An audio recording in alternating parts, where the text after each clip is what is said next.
Hello বন্ধুরা, আসসালামু আলাইকুম। পাপড়ি মাশরুম অ্যান্ড অ্যাগ্রো ফার্মের পক্ষ থেকে সবাইকে শুভেচ্ছা। আশা করি সবাই ভালো আছেন।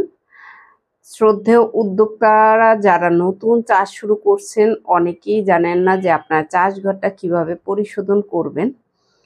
সেক্ষেত্রে কোনো কেমিক্যাল ব্যবহার না করাই ভালো। অনেকে আছেন ব্লিচিং পাউডার ব্যবহার করেন বা অন্যান্য কোনো ধরনের ব্যবহার না করা ভালো, যেহেতু মাশরুম এটা খাবারের জিনিস। যার কারণে আপনি ন্যাচারালভাবে করলে আপনার কোনো ঝুঁকি থাকে না।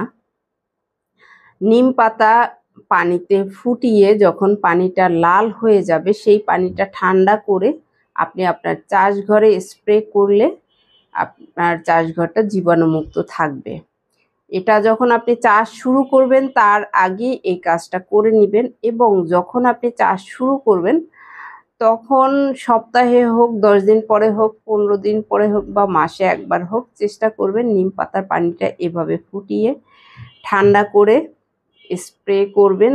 প্যাকেটের গায়ে যাতে না লাগে, ফ্লোর এবং চারপাশে আপনি ছিটাবেন। যদিও পড়ে যায় সেক্ষেত্রে খুব একটা অসুবিধা হবে না, কারণ নিম পাতা মানুষ খায়, এটা শরীরের জন্য উপকার। কিন্তু যদি কখনো কোনো কাস্টমার একটু তিতা লাগে, মনে করতে পারে যে এটা তিতা কেন, এ কারণে অ্যাভয়েড করা যে আপনি আপনার প্যাকেটগুলোতে, সেটা সিলিন্ডার হোক অথবা স্পুন হোক, যাতে তাদের গায়ে নিম পাতার পানিটা না লাগে, অ্যাভয়েড করে চলাটাই উত্তম।